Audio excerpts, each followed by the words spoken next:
korupsi ini gimana ya di Indonesia itu? Akhirnya benar belaka apa yang pernah disampaikan oleh Pak Mokhtar Lubis yang mengatakan bahwa korupsi itu sudah menjadi budaya di manusia Indonesia itu. Repot kalau sudah jadi budaya. Loh, Tuhan aja dia dibohongi kok. Sumpah kepada Tuhan itu kan sumpah tertinggi kan. Tetapi faktanya Tuhan ditipu, apalagi kita manusia. Iya, makanya itu berarti kan mereka yang bebal atau ya penjara yang tidak membuat jerah gitu loh, yang tidak menakutkan buat mereka. Tapi mungkin ceritanya akan berbeda kalau para pelaku korupsi itu dimiskinkan, kemudian dipermalukan di depan publik, diarak keliling di jalan-jalan gitu. Hukuman positif kita tuh ada, hukuman mati. Kenapa tidak kita terapkan?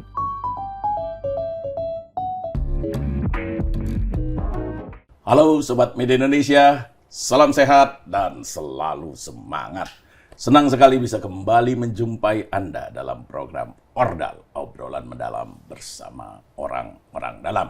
Saya Haryanto, Mas Jaka Budi Santoso. Ya Mas. Apa kabar Mas Jaka? Sehat, Alhamdulillah. 2 minggu tidak berjumpa. Ya. Kemarin kan ada wawancara khusus. Wawancara khusus. Jadi apa nih setelah 2 pekan ini, apa yang menarik? Oh, kemarin nulis podium loh, beliaunya nulis podium soal Ya karena memang penulis podium. korupsi soal itu. Nggak nulis saya sempat. Oh, iya.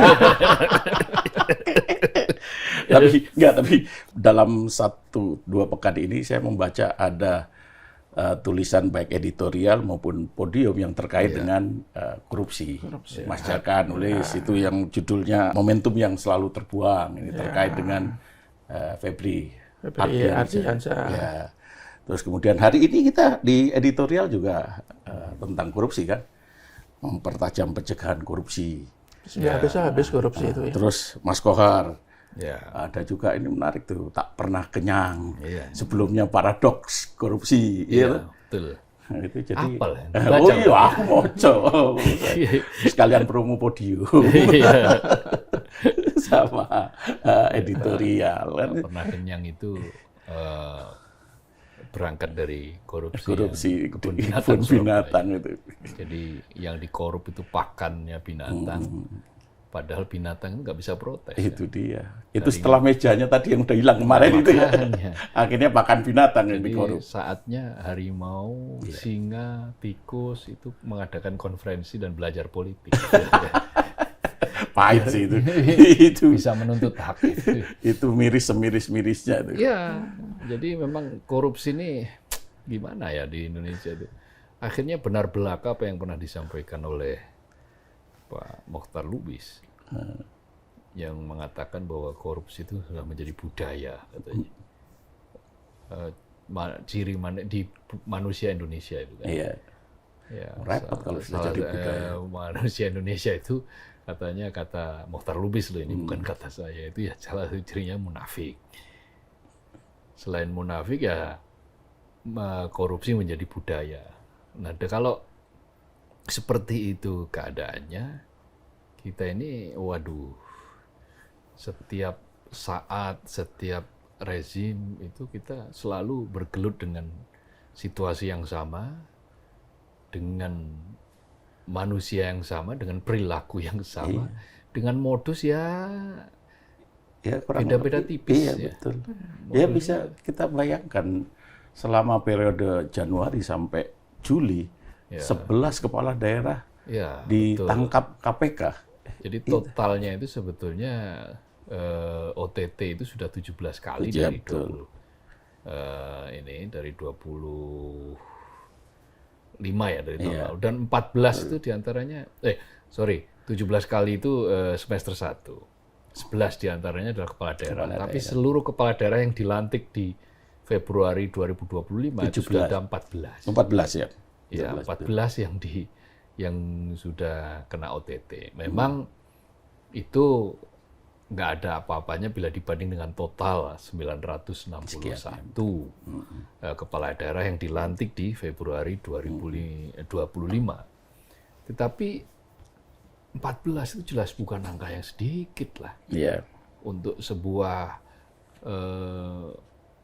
sebuah amanat yang diberikan oleh rakyat untuk para pemimpin yang kemudian disumpah akan berjanji akan melaksanakan undang-undang dan peraturan selurus-lurusnya.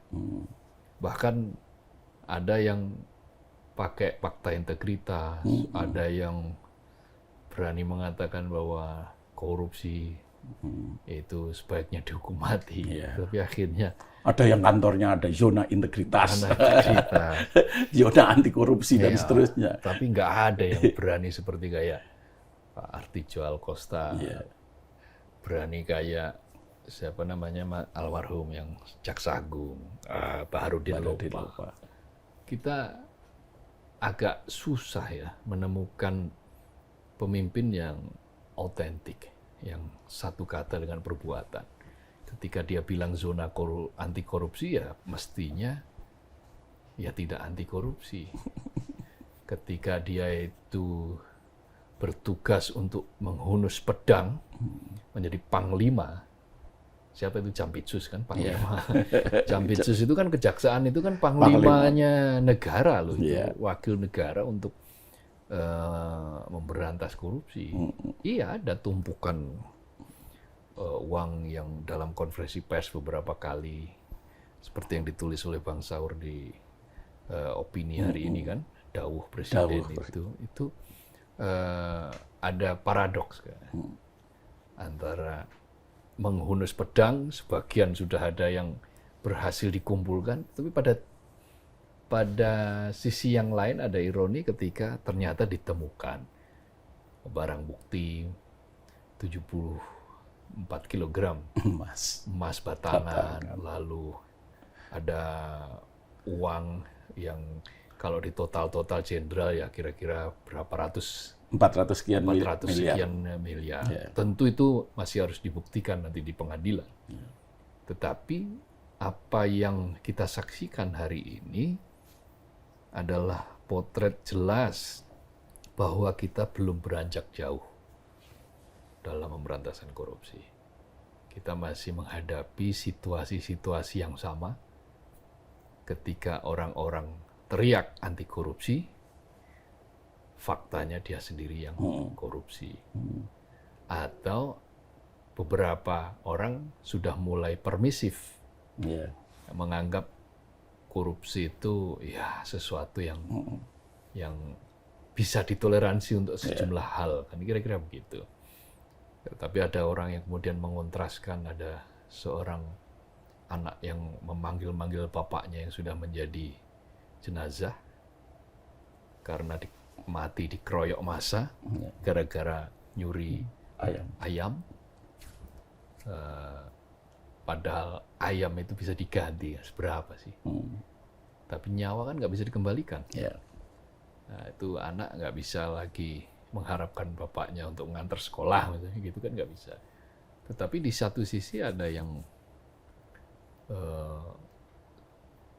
panglima, bukan panglima apa? Istilahnya patih gitu. Kalau di ketoprak itu dia apa namanya, lakon ketoprak, ludruk atau wayang itu dia patih gitu ya. Ya orang yang di lapangan lah, komandan ya, komandan perang melawan korupsi, ternyata malah dicokok dalam kasus korupsi pula, dugaan korupsi pula. Ya pertanyaannya kenapa mereka itu sampai berani melakukan korupsi? Kan sebenarnya modus korupsinya kan seputar itu aja ya. Suap proyek, terus pengadaan barang dan jasa, terus jual beli jabatan, pemerasan. Padahal seperti tadi yang sempat disinggung Mas Kohar, mereka ini kan sebelumnya sudah mendapatkan pembekalan macam-macam. Sudah retret di Magelang, juga di Jatinangor misalnya. Dengan biaya yang tidak sedikit. Iya betul, biayanya juga tidak sedikit. Mendapatkan pembekalan pemberantasan korupsi. Tetapi kenapa itu masih dilakukan? Satu. Kedua, apakah ada sistem yang salah dalam proses pemilihan para kepala daerah itu? Ya ada dari hulu sampai hilir. Mas Jaka mungkin bisa menjelaskan lebih detail. Ada apa di hulu dan ada apa di hilir. Kita ini dalam pemberantasan korupsi itu mulai hulu sampai hilir itu masih agak kedodoran. Hilir agak lumayan lah, OTT makin banyak kan gitu. Tetapi OTT makin banyak itu sekaligus juga sebuah cermin kegagalannya di hulu, pencegahan. Makanya kan di editorial Media Indonesia ditegaskan untuk mempertajam pencegahan itu karena desain pencegahan itu masih majal. Ya. Desain pencegahan itu belum Tumpul, sukses ya di lapangan. Ya karena sejumlah sebab. Ya. Kita ini rajin mengadministrasikan, rajin membuat kampanye, tetapi sepi teladan. Sepi teladan, sistematisasi orang. Jadi yang dihukum itu fisik ya, yang dihukum itu fisik, bukan rasa malu. Ya. Harusnya Gimana rasa yang malu? di penjara itu rasa malu. Sudah pakai rompi kuning, tangan di borgol, masih ada dada yang nggak pakai rompi kuning dan nggak bahkan ada diborgol. Yang Itu- terakhir itu kan nggak pakai. itu buru-buru karena kemalaman. Oh, Lupa, karena apa? katanya lupa. Buru-buru. Tanya Mas Jaka lah. Jadi melanjutkan apa yang disampaikan Mas Kohar tadi, apa yang menjadi penyebabnya? Apakah karena politik pemilihan kepala daerah itu berbiaya tinggi, atau efek jerah yang tidak menjerahkan, tidak ada efek jerah? Ya penyebabnya ya paripurna. Semuanya menjadi penyebab kan. Kalau hulunya misalnya kan politik berbiaya tinggi kan sudah menjadi pertanyaan sejak dulu kan, bahwa untuk menjadi kepala daerah itu seseorang perlu puluhan bahkan ratusan miliar. Ya logikanya bagaimana bisa betul-betul murni bahwa seseorang itu menjadi kepala daerah untuk mengabdi kalau biayanya seperti itu. Kan nggak mungkin biaya 10 miliar, 20 miliar, sampai 100 miliar, kemudian menjadi kepala daerah tidak punya keinginan untuk mengembalikan biaya yang sudah dikeluarkan seperti itu. Jadi kemudian kalau kemudian ada inisiatif usulan agar biaya politik itu dipangkas, ya menurut saya sudah semestinya. Artinya jangan menjadi wacana terus, sudah harus segera ada eksekusi. Misalnya negara bisa membantu untuk biaya kampanye, misalnya untuk biaya saksi, sehingga paling tidak biaya untuk menjadi kepala daerah itu tidak sejumbo yang sekarang. Karena dengan biaya yang tidak terlalu besar, ya kepala daerah ketika terpilih paling tidak terlalu dituntut untuk mengembalikan modal. Artinya mereka bisa Yang nuntut siapa sebenarnya? Itu diri mereka sendiri. ya diri mereka sendiri ya, karena begitu besarnya biaya yang sudah dikeluarkan kan, ya kan bukan malaikat kan. Ketika mereka kan manusia, ya manusia ketika sudah mengeluarkan uang begitu banyak, apakah ya rela mengeluarkan uang sampai 100 miliar tidak ingin mengembalikan ketika dia sudah menjabat kan? Ya kalau mereka malaikat bisa jadi bisa, tapi kan mereka manusia yang katakanlah malah grade-nya itu cukup besar. Kalau korupsi di negara kita itu kan tidak bukan lagi karena need kan, karena grade. Bukan lagi karena kebutuhan, tapi karena keserakahan. Ya jangan-jangan memang karena mentalnya yang korup. Ya, jadi kita juga mempertanyakan itu. Sebenarnya tujuan mereka untuk menjadi kepala daerah itu sebenarnya apa? Apakah benar-benar untuk mengabdi? Apakah kalau memang mengabdi harus mengeluarkan biaya seperti itu? Kok secara akal sehat saya tidak terlalu percaya ya, bahwa mereka itu ya sebenarnya mentalnya mental korup sejak awal. Sejak dalam pikiran itu sudah untuk korup. Makanya dia berani mengeluarkan biaya begitu banyak, ya dengan harapan bisa kembali atau paling tidak bisa untung setelah dia 5 tahun menjabat atau paling enggak 2 periode. Itu pertama dari hulunya. Kemudian yang tidak kalah pentingnya adalah ya mereka tidak punya rasa takut untuk melakukan korupsi. Prinsip ekonomi betul-betul mereka terapkan. Umpamanya dia mengeluarkan 10 miliar, kemudian dia bisa 5 tahun bisa mendapatkan dari sana sini sekian miliar. Kalau toh apes ditangkap, di penjara paling berapa tahun. Faktanya kalau temuan ICW itu rata-rata vonis bagi koruptor di negara kita itu 2024. Itu hanya 3 tahun 4 bulan kok. Rata-rata loh, bayangkan. Kemudian kalau tidak salah, tuntutannya itu hanya 4 tahun 11 bulan. Ya bagaimana kita bisa mengharapkan efek jerah kepada mereka? Jadi penjara itu bukan hal yang menakutkan Iya, lagi buat para belum lagi nanti itu. mendapatkan remisi waktu hari raya, belum ketika belum itu sudah mendapatkan pembebasan bersyarat, belum ketika dia di penjara mendapatkan perlakuan istimewa. Jadi menurut saya sudah paripurna kenapa negara kita itu tidak pernah berhasil memberantas korupsi. Jangan memberantas, mengurangi saja menurut saya tidak. Bahkan kalau kita lihat dari hari ke hari kok semakin menjadi-jadi korupsi itu. Tidak hanya kepala daerah. Ya tadi disebutkan ujung tombak panglima lapangan pemberantasan korupsi di Kejaksaan Agung diduga juga korupsi. Terus kita bisa berharap apa? Jadi menurut saya kita tidak bisa lagi hanya sekedar jargon ya, hanya sekedar formalitas sebelum menjabat menaikkan fakta integritas, sebelum menjabat ada retreat. Loh, Tuhan aja dia dibohongi kok. Sumpah kepada Tuhan itu kan sumpah tertinggi kan. Yeah. Tetapi faktanya Tuhan ditipu, apalagi kita manusia. Jadi ya pertama kita harus betul-betul bisa memutus mata rantai biaya politik yang terlalu besar. Dan ini menurut saya tidak hanya tanggung jawab pemerintah semata, tanggung jawab kita semua, terutama partai-partai politik. Salah satu kenapa biaya politik terlalu tinggi adalah karena ada mahar kan.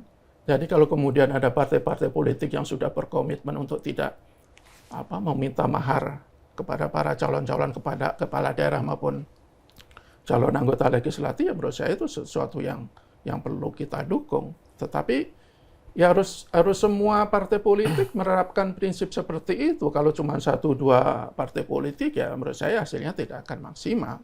Dan yang kedua, ya itulah pemerintah sudahlah jangan berhenti retorika, berhenti menyuarakan jargon-jargon bahwa negara kita itu memang serius memberantas korupsi, tetapi faktanya hukumannya masih seringan ini, tidak ada efek jera yang betul-betul membuat para calon koruptor itu berpikir 1000 kali untuk melakukan korupsi. Kalau semuanya hanya sekedar jargon, retorika, ya saya pikir kok kita tidak akan pernah beranjak pada upaya memberantas korupsi. Bahkan kalau kita lihat dari sejarahnya, tadi betul Mas Kohar bilang, ya korupsi itu sudah menjadi budaya. Bung Hatta kan juga bilang begitu. Dia mengkhawatirkan korupsi itu akan menjadi tradisi bangsa kita. Dan faktanya kok kelihatannya kekhawatiran itu menjadi kenyataan. Dan korupsi itu kan bukan barang baru di negara kita, terutama untuk kepala daerah. Kalau kita lihat dari literatur itu bupati pribumi yang melakukan korupsi itu kan terjadi pada tahun 1808 dalam proyek Jalan Poros waktu zaman Gubernur Daniels. Itu ada salah satu bupati yang melakukan korupsi. Jadi DNA bukan DNA lah, niat untuk melakukan korupsi di kepala negara kita sebenarnya sudah turun menurun sejak ratusan tahun yang lalu. Kalau kemudian kita menganggapnya sebagai sesuatu yang biasa, hanya sekedar ditangkap, kemudian juga divonis seadanya, bahkan belum sampai separuh menjalani vonis pengadilan dia sudah bebas, kemudian setelah bebas kembali ke kampung halaman dielulukan oleh masyarakat dengan diselingi gema takbir untuk menyambut eks-koruptor yang pulang ke kampung halaman. Ya kita itu bangsa apa sebenarnya kan? Bangsa pemaaf. Iya, bangsa pemaaf, tapi memaafkan kepada sesuatu yang begitu jahat yang merugikan. Bangsa pemaaf yang mudah lupa. Ya makanya kita selalu ngeluh bahwa pelayanan negara itu tidak maksimal, harga-harga mahal, kita semakin sulit untuk hidup, salah satu karena korupsi, tapi kita mentoleransi orang-orang yang melakukan korupsi, yang pernah melakukan korupsi, ya kita mau bilang apa kalau udah begitu? Atau kalau kita lebih berempati, jangan-jangan benar apa yang dikatakan oleh Mendagri Tito Karnavian, yang mengatakan bahwa maraknya korupsi kepala daerah itu karena salah satunya disebabkan gaji yang mereka terima itu terlalu kecil. Ya. Apakah betul memang terlalu kecil gaji dan tunjangan yang diterima oleh kepala daerah itu, Mas? Kalau kita bicara kepala daerah, jabatan kepala daerah, jangan hanya bicara gaji. Itu dia, makanya kan pendapatan, betul. Kalau gaji ya memang kecil, 7 juta ya. 6 juta. 6 sampai 7 juta lah. Itu kan sangat kecil untuk kepala daerah satu. Kedua, ya ditambah dengan tunjangan yang kecil-kecil ya masih tetap kecil. Tapi pendapatan yang lain itu besar. Seorang kepala daerah atau gubernur Jakarta itu tunjangan kinerja daerah TKD-nya sangat besar, sampai miliaran dalam 1 tahun, dan itu pernah dibuka kan ketika Gubernur Anies Baswedan kan, dia membuka secara mendeklar kalau nggak salah 1 tahun bisa sampai 60 miliar didapat. Jadi tergantung tentu saja kekuatan daerah masing-masing, tetapi rata-rata lumayan lah. Ya ratusan aja ada kan. Mungkin ya nggak sampai 100 katakanlah, misalnya per bulan 70 juta itu kan udah, misalnya itu kan udah sama kayak gajinya Mas Haryanto gitu. Beda dikit, nggak kurang sedikit lah. Tapi begini, intinya adalah korupsi itu memang punya bakat untuk berkembang biak terutama di Republik, di negeri ini, di mana lahannya itu masih teramat gembur, teramat subur bagi praktik-praktik culas seperti itu. Jadi awalnya ya ngambil yang besar-besar dulu. Terus ya sambil ditanya, ini milik siapa? Bisa diambil nggak? Itu. Lama-lama ngambil yang kecil pun disikat. Ya, yang penting ini masih bisa diambil apa tidak. Jadi bukan lagi ini milik siapa, wajar atau tidak, ya lama-lama yang kecil pun disikat. Makanya tadi saya katakan di awal-awal tadi itu, penjara memang hanya mengurung badan. Sementara rasa malu itu mengurung niat. Maka yang hilang dari kita sekarang adalah pertama rasa malu, kedua ya rasa takut. Rasa malu itu rasa malu untuk berbuat buruk. Rasa takut itu rasa takut terhadap Tuhan. Yang tadi disampaikan oleh Mas Jaka tadi itu. Boro-boro takut, dibohongi Tuhan. Makanya kalau dalam setiap ada pelantikan pejabat, itu foto yang saya pasang di halaman 1, itu selalu foto ketika mereka itu disumpah. Itu pun juga nggak ternyata itu nggak ngaruh itu. Kalau menurut saya itu bisa mengingatkan lah. Kalau menurut saya kalau bunyi sumpahnya itu keliru. Oh, jadi gimana? Kalau sumpahnya itu kan akan patuh terhadap menjalankan undang-undang sepenuhnya. Coba umpamanya bunyi sumpahnya begini. Kalau saya bersumpah, kalau umpamanya saya korupsi, keluarga saya 7 turunan akan tidak akan selamat. Misalnya. Anak saya, istri saya akan kanker. Pokoknya yang menakutkan inilah, gitu. yang menakutkan lah. Bisa jadi mereka akan takut. Yang bentuknya fisik juga. Iya, bisa jadi kan belum tentu kan. Perokok itu itu kan udah ditakut-takutin dengan peringatan. Beda. Wabahnya bolong-bolong. Tapi ini perkara mental. Ini perkara ini. Ya, coba kalau itu. Ya tapi boleh juga bisa sih dicoba. Coba. Kan selama ini kan itu kan ya secara normatif itu kan. Coba itu kan. Kalau umpamanya ini anak saya ketabrak mobil, udah coba.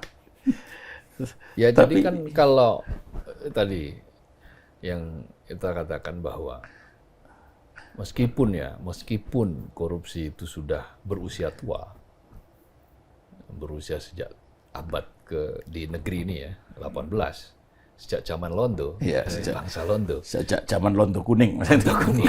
Dan Londo Ireng. Jadi sejak zaman itu. Saya tadi mau nerusin dia. Soal Londo Ireng, saya mesti hati-hati. Ya nggak apa-apa, kan ada istilah itu. Ya, itu yang bupati itu Londo Ireng, karena korupsi. Iya, yang korupsi. Iya. Nah itu meskipun seperti itu, tapi kan tingkat kemasifannya kan tidak seperti kayak sekarang. Ya. Saya kan jadi iri ya, kenapa negara-negara yang sudah sangat mapan, sangat makmur itu korupsinya relatif tidak ada. Karena mereka itu membentuk, pertama itu yang dia bentuk itu budaya dulu. Jadi budaya malu, budaya merasa bersalah, budaya untuk tidak mengambil yang bukan haknya. Itu betul-betul ditanamkan dan diberi contoh gitu. Kalau kita ini ditanamkan tapi yang menanam pun ikut menggarong gitu. Nah, jadi kalau itu ditanamkan lalu kemudian diberi contoh, sebaik-baik contoh itu perbuatan kan, gitu loh. Jadi kalau dakwah itu kan ada dakwah bil lisan, ada dakwah bil hal. Bil lisan itu melalui mulut, retorika, pidato. Bil hal itu melalui perbuatan, amal perbuatan. Nah, dua-duanya oke. Yang satu bisa memotivasi, tetapi kalau tidak diikuti dengan perbuatan, ya seperti ini, dia tidak akan menciptakan sebuah budaya yang kuat. Kalau menurut Gunnar Myrdal itu, ya bangsa-bangsa yang belum maju itu umumnya mereka dikategorikan sebagai soft state. Seorang peraih Nobel, ekonom. Jadi soft state itu, salah satu ciri soft state itu ya suka meniru, culas, kemudian malas, tidak disiplin. Itu ciri-ciri bangsa yang lembek. Nah, persoalannya, apakah yang lembek ini selamanya akan terus lembek? Apa tidak bisa dibuat dia keras, kuat, kokoh gitu? Padahal di beberapa tempat bisa dilakukan. Hong Kong bisa, Taiwan bisa, Singapura, wih luar biasa. Singapura. Kemudian Denmark, ya semua mereka ini melakukan, memang bukan kerja semalam. Tetapi kan kita ini kan reformasi sudah berapa tahun? Sudah berapa dekade kita reformasi ini? Sudah 3 dekade. Hampir 3 dekade. Hampir 3 dekade reformasi, itu berarti harusnya kita sudah stepnya sudah naik tuh, level. Kalau pertama itu masih penataan infrastruktur dan suprastruktur bagi proses-proses supaya tidak terjadi korupsi, kelembagaannya dibentuk dulu, institusionalisasi pencegahan atau penindakan, tapi step berikutnya itu dia harusnya sudah mulai berubah menjadi budaya berhasil menciptakan budaya malu, berhasil membiasakan untuk tidak mengambil yang bukan haknya. Karena dulu kan kalau waktu masih kecil kan orang tua kita mengatakan, jangan ngambil yang bukan hakmu ya, misalnya nih di sebelah ada mangga, ada jambu kan selalu begitu kan. Iya, jadi jupuk le itu. Nah, meskipun kadang-kadang ada yang balelo, ada yang angguk-angguk gitu kan. Bukan jambu ya, ayam kan diambil.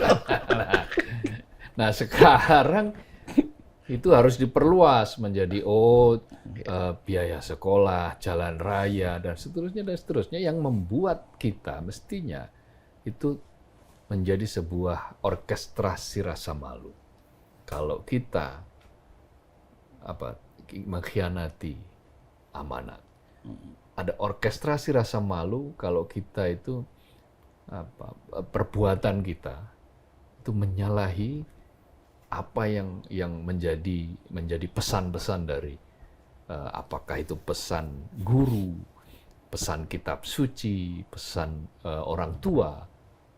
Kebijakan-kebijakan dan kebajikan-kebajikan itu akan membentuk sebuah budaya yang kuat apabila dia lahir dari sebuah teladan-teladan yang ada. Nah, mirisnya kan kita ini lahannya itu subur untuk berkembang biak perilaku korup, tetapi di sisi yang lain kering teladan. Teladannya nggak ada. Jadi surplus mereka-mereka yang siap untuk mengambil uang, surplus pemburu rente, tapi kita ini defisit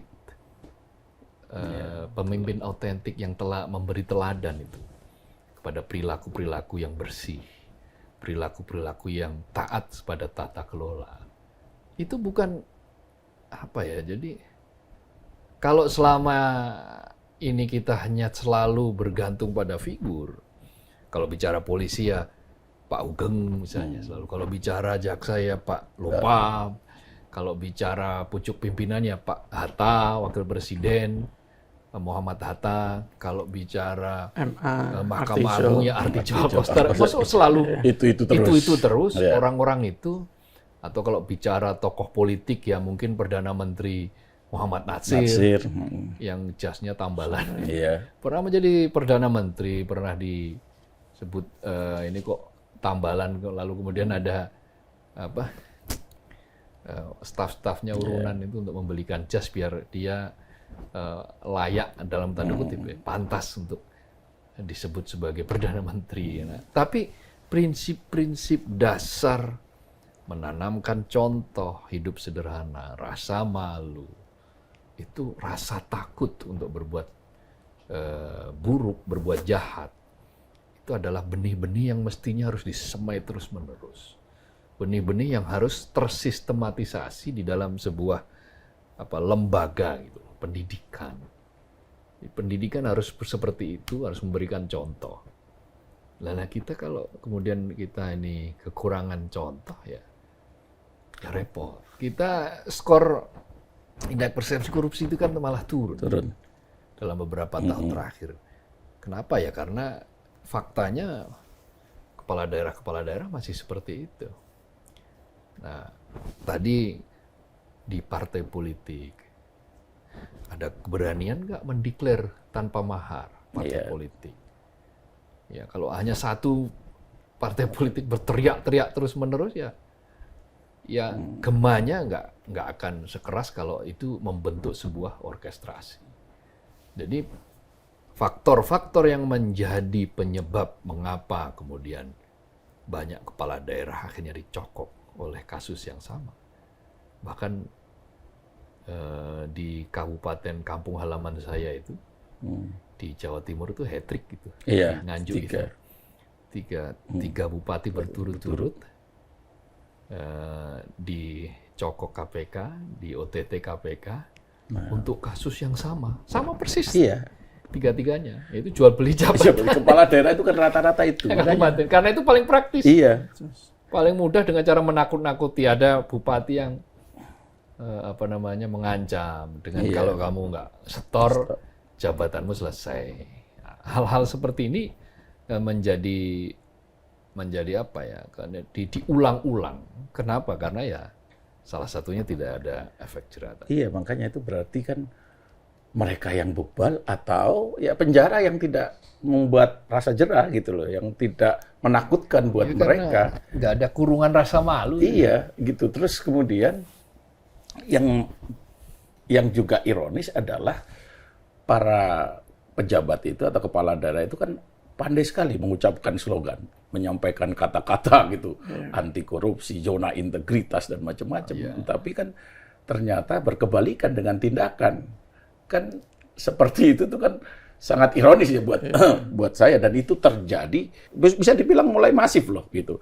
Kalau KPK itu lebih agresif lagi dalam pemberantasan korupsi, saya pikir akan lebih banyak kepala daerah yang ditangkap oleh KPK gitu loh. Karena itu kan sebenarnya praktik yang barangkali buat sebagian kepala daerah itu praktik yang umum gitu, karena sudah menjadi kebiasaan kan. Ya itu kan sesuai dengan pernyataan mantan pelaku tindak pidana korupsi kan, Roma Hurmuzi kan. Dia bilang katanya 99 pejabat kita itu korupsi. Yang membedakan cuma ada beberapa modus dan apalah ketangkep atau tidak lah, intinya kan seperti itu. Nasib lah intinya. Tapi menurut saya begini, tadi soal budaya anti korupsi ya. Budaya anti korupsi itu pertama bisa kita tanamkan lewat teladan, dan kita sebenarnya sudah punya banyak sekali teladan di tokoh-tokoh bangsa kita dulu. Ada Bung Hatta, ada M. Nasir, ada Agus Salim, ada Kasman, Sukamodimojo, dan banyak banget sekali. Dulu itu menjadi cerita indah. Iya, tapi kan sekarang tidak ada regenerasi itu. Tetapi faktanya kan teladan itu kan tidak pernah kita lakukan, tidak pernah kelihatan hasilnya. Jadi menurut saya sudah saatnya budaya anti korupsi itu dipaksakan. Tidak sekedar teladan. Caranya apa? Ya berikan hukuman yang betul-betul menjerahkan. Kalau Cina itu budaya korupsi tadinya sangat luar biasa. Tetapi ketika mereka betul-betul tegas termasuk melakukan hukuman mati, masih ada korupsi. Tetapi menurut saya kok ada penurunan yang cukup signifikan. Kenapa kita tidak melakukan hal itu? Kenapa kita masih asik dengan hukuman-hukuman yang begitu baik hati terhadap pelaku korupsi?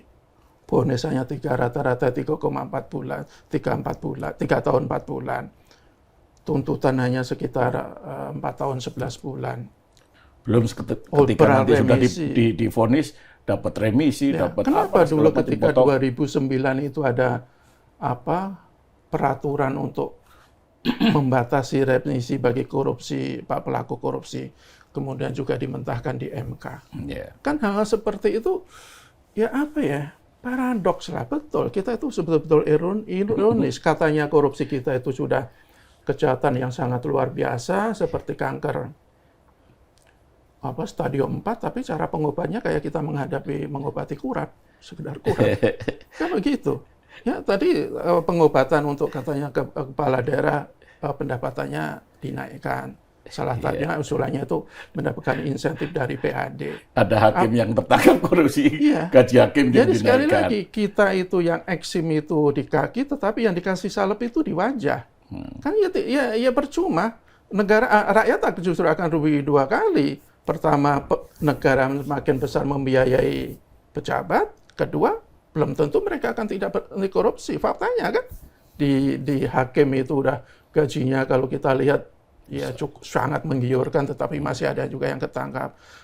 Bagaimana kita lihat remunerasi di pajak, bea cukai, justru nilai yang dia korupsi itu makin gila-gilaan. Apakah kita akan mengulangi kesalahan-kesalahan yang sudah lewat?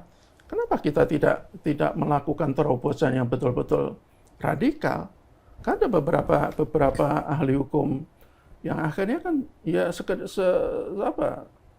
sudah mulai putus asa, akhirnya dia mengusulkan hukuman mati. Ya. Dan hukuman positif kita tuh ada hukuman mati. ya. Kenapa tidak kita terapkan? Kenapa kita masih mungkin alasan HAM, cuman ya dalam situasi negara kita itu kok budaya anti korupsi itu tidak harus betul-betul dipaksakan, tidak boleh hanya kita mengharapkan mereka para pejabat itu punya integritas dari dalam diri sendiri. Menurut saya tidak akan berhasil harapan-harapan seperti itu. Tapi mungkin ceritanya akan berbeda kalau para pelaku korupsi itu dimiskinkan, kemudian dipermalukan di depan publik, diarak keliling di jalan-jalan gitu. Saya kira mungkin nggak ada salahnya kita itu. Kalau rasa malu sudah nggak ada ya percuma juga. Iya, tapi kalau mau dimiskinkan sekalipun, menurut saya rasanya akan menurut saya kok tidak terlalu ada mungkin ada pengaruhnya, cuman kok masih adalah celah sana celah sini yang mereka bisa akal-akali.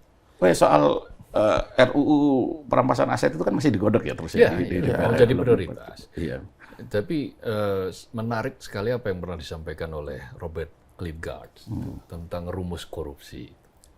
Mengapa korupsi terjadi, itu yang C sama dengan D plus M min A gitu. Minus CDMA. Saya udah lalu.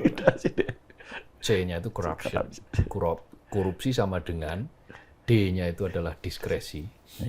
Plus monopoli, tapi minus akuntabilitas. A-nya itu akuntabilitas. CDMA. Jadi ketika diskresi dan monopoli itu berkumpul, ketika sistem itu didesain untuk terjadinya diskresi itu tunggal, diskresi yang kekuasaan ya, yang berhak untuk mengalih-alihkan jabatan, yang berhak untuk memberi jabatan, menaik turunkan jabatan. Kepala daerah itu kan punya hak seperti itu.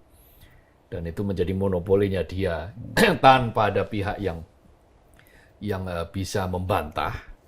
Terus sudah begitu nggak ada pengawasan. Akuntabilitas itu kan pengawasan. Apakah itu pengawasan publik, pengawasan dari direktorat, atau pengawasan dari media. Intinya dari tidak ada pengawasan lah, maka hampir pasti terjadi korupsi. Jadi sebening apapun orang, sesuci apapun orang, kalau sistem yang ada di situ itu korup, maka potensi untuk terjadinya korupsi itu sangat besar. Potensi loh, belum tentu korupsi, tapi hampir susah untuk itu tidak melakukan korupsi. Apalagi ketika kesempatan itu ada, akuntabilitas tidak ada, kemudian diskresi itu dipegang sendiri, monopoli, tidak ada misalnya ketika menentukan bidding itu ya, apa namanya, bidding itu lelang, gitu. lelang itu tidak ada pembanding atau membuat ternak-ternak PT-PT fiktif, semuanya kalau hal seperti itu menumpuk menjadi satu, kata Klitgaard ini, seorang ahli, Robert Klitgaard, maka hampir pasti akan terjadi korupsi. Nah, cara untuk menanganinya ya jangan melakukan ini, jangan melakukan CDMA ini, jangan melakukan D plus M min A, tapi lakukanlah, sebar itu diskresi itu. Kewenangan itu tidak hanya di satu orang. Kemudian jangan sampai ada monopoli. Apapun harus terbuka, transparan, dan ada pembanding harga, ada pembanding ini. Itu dan seperti yang terjadi di e-katalog kan dilakukan seperti itu, tapi juga tapi kan sistem itu sudah sistemnya kan bukan, itu kan hanya administrasi. Tapi kan akuntabilitasnya siapa yang menjamin? Belum ada mekanisme akuntabilitas ini. Selama ini jorok, tidak dilakukan. Maka yang kita saksikan adalah ya bancakan kan. Sampai dana pakan harimau. Makanya binatang bisa juga 10 miliar itu dibuat. Manusia mungkin sudah nggak ada, udah habis. Ya, sudah. Saya tulis itu. Harimau itu giginya tajam. Tapi ternyata kalah tajam sama giginya manusia. Harimau nggak gigit kertas. Manusia kertas pun kalau perlu dikorup tintanya itu. Harimau di kebun binatang Surabaya itu kurus-kurus. Kurus-kurus. Ya karena 10 miliar pakannya diduga dikorup. Nah, jadi kalau kita ingin memperbaiki itu, maka jangan dicegat di hilirnya. Selama ini kan kita pengawasan itu baru dilakukan ketika dicegat di hilirnya. Sementara di hulunya itu tidak dibuat sebuah sistem yang memungkinkan orang itu untuk tidak berani korupsi. Lelang terbuka, akses terbuka pada publik. Sekarang kan publik mau mengakses sesuatu aja kadang-kadang di-lock gitu kan. Di-lock, dienkripsinya, tapi tujuannya bukan untuk mengamankan data. Maksudnya mengamankan dalam pengertian nanti diotak-atik sama publik yang mengakses, bukan. Tapi tujuannya supaya ya tidak diketahui. Nah, itu nawaitunya sudah salah itu. Jadi dari nawaitu menjadi kepala daerah, nawaitunya itu adalah nanti akan saya pengen tersohor, tapi juga pengen dia tersohor itu dalam konteks dia punya lompatan politik, itu sah. Dia punya ambisi politik, itu sah. Misalnya saya nanti pengen jadi gubernur, pengen jadi bupati, kelak saya akan jadi gubernur, sah, boleh. Tapi how to-nya, bagaimana caranya menapaki tangga-tangga untuk menjadi gubernur itu?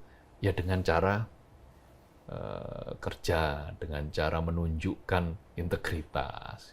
Itu kan suatu langkah-langkah yang mesti ditempuh. Makanya kan kalau ada kepala daerah yang bisa melakukan langkah-langkah seperti itu, maka kita patut mengacungi jempol. Kalau pertanyaan ada apa enggak, ya saya yakin ada. Ada kok di salah seorang kepala daerah di daerah Sumatera. Misalnya dia berhasil menyelamatkan lingkungan di daerah itu. Dan dia menerima berbagai tawaran untuk konsesi lahan, tapi dia tolak semuanya. Dan berani, gitu. Perempuan ini, kepala daerah perempuan. Dia dulunya aktivis lingkungan. Jadi kepala daerah dia lanjutkan itu aktivisme itu. Nah, jadi kepala daerah yang siap kere. Biasanya begini nih. Sebenarnya juga tidak kere. Ya enggak. Ya maksudnya kere dalam konteks untuk. Tapi kalau dibandingkan dengan Artijo nggak ada apa-apanya. Iya, itu dia. Ke rumah kontrakannya Pak Artijo ngeri gitu. Kalau kita ceritanya Pak Natsir dengan jas tambalan ngeri juga. Atau yang agak kekinian, Tapi sudah Wali Khamenei. Wali Khamenei. Tahu. Ada juga Buya Syafi'i Ma'arif. Oh iya, itu Buya juga Syafi'i kan Ma'arif itu sangat sederhana kehidupan sederhana. beliau Dan kan. ya banyak contoh Iya. sebetulnya. Tapi kan Buya Syafi'i bukan kepala daerah. Betul. Iya, maksud pejabat kita. Jadi kalau kemudian rasa malu itu hidup, kemudian sistem diperbaiki, saya kok masih punya optimisme sebetulnya bisa Indonesia itu melakukan itu. Kalau selama kita cara berpikir kita bahwa ya hanya berkutat pada soal gaji dan gaji, saya kok melihat itu bukan solusi itu. Karena kalau yang namanya orang rakus itu nggak pernah kenyang. Betul. Seperti yang saya tulis itu di Iya, podium itu nggak akan pernah kenyang. kenyang. Jadi kalau orang hanya need aja by need, itu orang lapar itu kasih sepiring nasi selesai, kenyang. Tapi kalau lapar, kalau sudah dikasih sepiring nasi lagi dan lagi, greedy. serakah udah greedy itu. Iya, nggak ada obatnya sampai sekarang itu belum ada resepnya. Nah, resepnya ya harus dibuat pagar. Pagar itu apa? Sistem. Iya. Kalau pagarnya itu kuat, ya saya kira bisa juara dunia. Iya. Artinya sistem yang ada sekarang itu masih sangat mudah Dibobol. ditembus oleh para kepala daerah itu itu. seperti kayak Spanyol menembus Prancis. Wajar. Jadi sampai kapan ini korupsi yang dilakukan oleh kepala daerah ini akan berhenti? Atau tidak hanya kepala daerah, oleh para pejabat kita? Ya, sampai biaya politik bisa ditekan. Itu pertama. Kemudian ya sampai ada seorang pemimpin yang betul-betul komitmen menjadi panglima perang pemberantasan korupsi. Mungkin terlalu Nah, kalau ini beda. Nggak apa-apa, lanjut. mungkin Beda kan terlalu politik. di awal. Mungkin kok saya berharap, mungkin tidak hanya saya, banyak lah berharap. Kok kita ada kepala negara yang seperti Zhu Rongji dulu. Ya kan? Ya. Siapkan 100 peti mati, satu untuk saya kalau nanti saya korupsi. Dan itu tidak hanya sekedar omong-omong, bukan omong-omong sekali, itu betul-betul dilaksanakan. Pejabat yang ketahuan korupsi dihukum seberat-beratnya, bahkan hukuman mati, ya karena mereka merasa Cina waktu itu ya tidak ada waktu lagi untuk melakukan budaya korupsi secara dengan teladan-teladan, tapi harus dipaksakan karena memang sudah akut. Dan harus kita katakan situasi yang ada di negara kita itu ya tidak berbeda jauh saat ini. Korupsi di mana-mana, tidak pandang usia, tidak pandang laki-laki atau perempuan, tidak pandang lahan yang harus dikorupsi, bahkan untuk ibadah pun dikorupsi, bahkan menteri agama yang semestinya menjadi ujung tombak penegakan moral di negara kita itu pun melakukan korupsi. Dan bukan satu menteri agama. Bukan satu menteri agama. Kemudian juga penegak hukum yang seharusnya menjadi garda terdepan dalam memberantaskan korupsi, tetapi juga korupsi.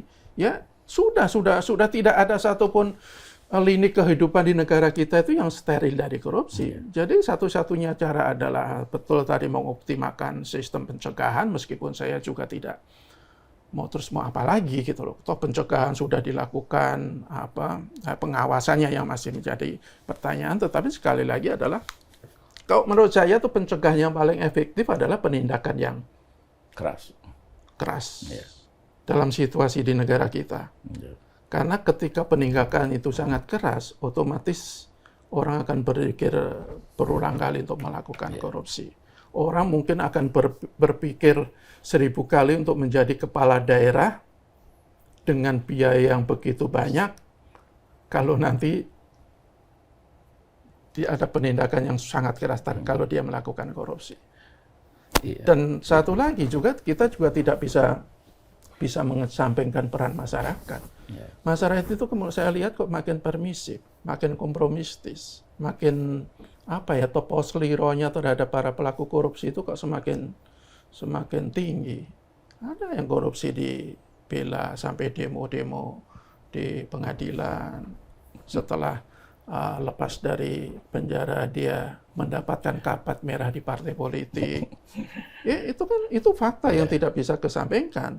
Bahkan ketika belakangan itu yang juga lagi ramai kan, ada seorang aktivis anti korupsi yang bertahun-tahun besar menyuarakan perang melawan korupsi di salah satu LSM paling lantang dalam menyoal korupsi, pernah menjadi juru bicara di Komisi Pemberantasan Korupsi, tetapi setelah mengundurkan diri, dia menjadi advokat tersangka korupsi.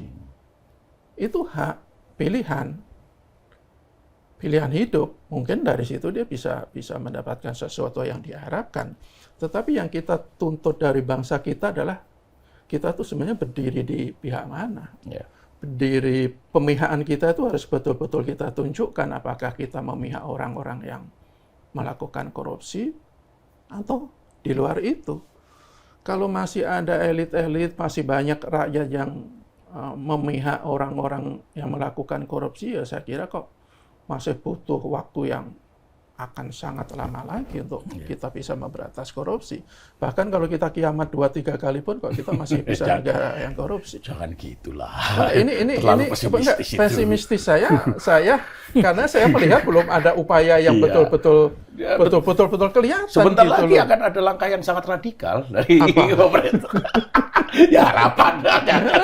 Ya kalau saya sih pasti berharap ada langkah yang radikal dari pemerintah untuk memberantas korupsi. Iya. Salah satunya itu memiskinkan, mempermalukan. Itu buat saya itu perlu dilakukan. Iya, gitu pesimisme saya itu akan saya pelihara sampai nanti ada upaya yang ekstrim dari negara. Ya, Itu bukan aja. sekedar omong-omong lah ya. Bukan sekedar omong-omong. Mas kalau ada yang ditambahan.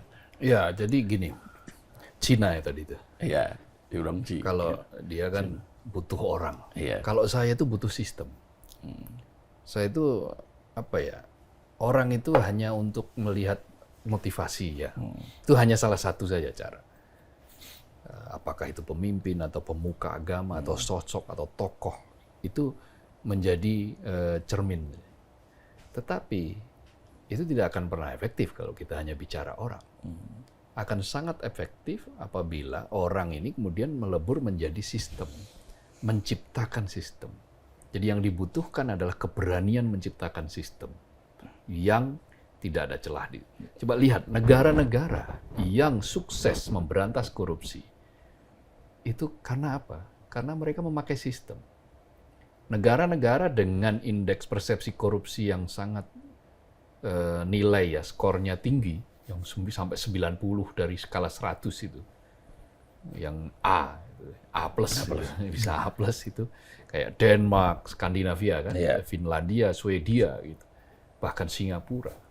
Itu adalah negara-negara yang sangat ketat dalam menerapkan sistem. Sistem bagaimana? Ya sistem tadi itu. Pencegahannya dilakukan, pengawasannya dibuat nyaris tanpa celah, tanpa rembesan bahkan. Maka budayanya diciptakan, pendidikannya didesain untuk menciptakan manusia-manusia berintegritas. Nah, kita ini kan di pendidikan ini kan masih selalu berpatokan pada nilai. Kalau nilainya 9, wah bagus, hebat kamu matematikanya sekian. Tetapi ketika kedodoran dalam integritas, nah, kita menganggapnya itu sesuatu yang biasa. Sesuatu yang masih berproses, yang masih bisa dilakukan nanti, enggak. Mestinya juga kita perlakukan hal yang sama. Reward and punishment itu harus diberikan untuk apa? Untuk integritas juga. Jadi ketika sistem bertemu dengan budaya, bertemu dengan pendidikan, maka dia akan membentuk sebuah ekosistem, membuat ekosistem, bukan hanya sistem dan ekosistem, atmosfer yang sangat susah untuk orang berbuat korupsi. Dan itulah yang dilakukan di negara-negara yang berhasil atau sukses, hampir menghilangkan korupsi. Nah, termasuk ketika Hong Kong itu, polisi Hong Kong itu diganti, potong sekian generasi kan, diganti. Itu potong sekian generasi itu apa? Itu sistem. Ya, artinya pemberlakuan kan sistem. harus ada langkah-langkah radikal juga gitu Iya untuk radikal, memperlakukan sistem tapi itu. bukan bergantung pada orang gitu. Iya. Kalau tidak, kalau kita hanya selalu bergantung kayak Mesias itu kan kayak nanti klub Argentina itu selalu bergantung pada Messi, Lionel Begitu Messi. Messi tumpul ya repot. Messi tumpul, Messi berhasil Di lokalisasi, gitu, ya repot. Ya. Sementara sistem dan ekosistem itu seperti timnas Spanyol. Sistemnya ya dia kolektif, ekosistemnya itu ruang gantinya juga kondusif gitu. Kira-kira begitu. Jadi ekosistemnya bagus, sistemnya bagus, maka jadinya apa? Juara Piala Dunia gitu. Nggak ada yang menonjol satu-satu. Begitu juga. Ya betul bahwa Cina hukuman mati, oke. Memberikan efek jera. Tetapi praktek korupsi dengan angka yang besar masih terjadi sampai sekarang di Cina itu. Masih terjadi. Dan di Cina itu kan sistemnya sistem komunis. Jadi komando, model komando, satu komando selesai. Nah, sampai sekian daerah makanya kalau sudah dipanggil ya sudah dia harus diperiksa. Nah, itu juga ada potensi kesalahan gitu loh. Nah, jadi saya lebih percaya untuk membuat negeri ini sukses, maka sistem dan ekosistem harus dibuat secara solid, secara menyeluruh gitu. Ya bisa jadi di negara-negara Skandinavia tadi itu berhasil karena tidak ada orang-orang yang bisa ngakalin. Ya, mengapa pertanyaannya? Mengapa dia tidak bisa ngakalin? Karena sistemnya kita, dibuat orang tidak bisa ngakalin. Saya khawatir jangan-jangan sistem kita ini sudah benar, tetapi yang ngakalin sistem ini jauh lebih jago gitu loh. Ya, karena yang membuat sistemnya sendiri juga masih bisa diajak untuk ngakali. Ya kayak judol itu loh. Itu dia. Judol kan beberapa waktu yang lewat, yang menterinya diganti itu siapa? Iya, Budi Ari. Budi Ari ya, Pak Budi Ari kan pada eranya dia kan ada yang pagar makan tanaman. Nah, dia itu yang membuat sistem. Nah itu. Tapi kemudian dia sendiri yang ikut bermain di dalamnya, sistem itu. Gitu. Ngatur. Cukup ya? Cukup saya kira. Oke, jadi yang penting kita jangan berhenti berharap lah, jangan juga terlalu pesimistis bahwa pemberantasan korupsi ini di negara kita ini akan berhenti. Tetap berjalan kok gitu. Berjalan. Saya kira tinggal ini aja, menemukan. Banyak pejabat juga yang menyampaikan slogan, tapi ya kita berjalan di tempat atau berjalan di... Aku senang. Oke, sobat Indonesia, ya tentu saja kita berharap pemberantasan korupsi di negara kita ini tidak berjalan di tempat. Demikian perbincangan kami, semoga bermanfaat. Salam sehat.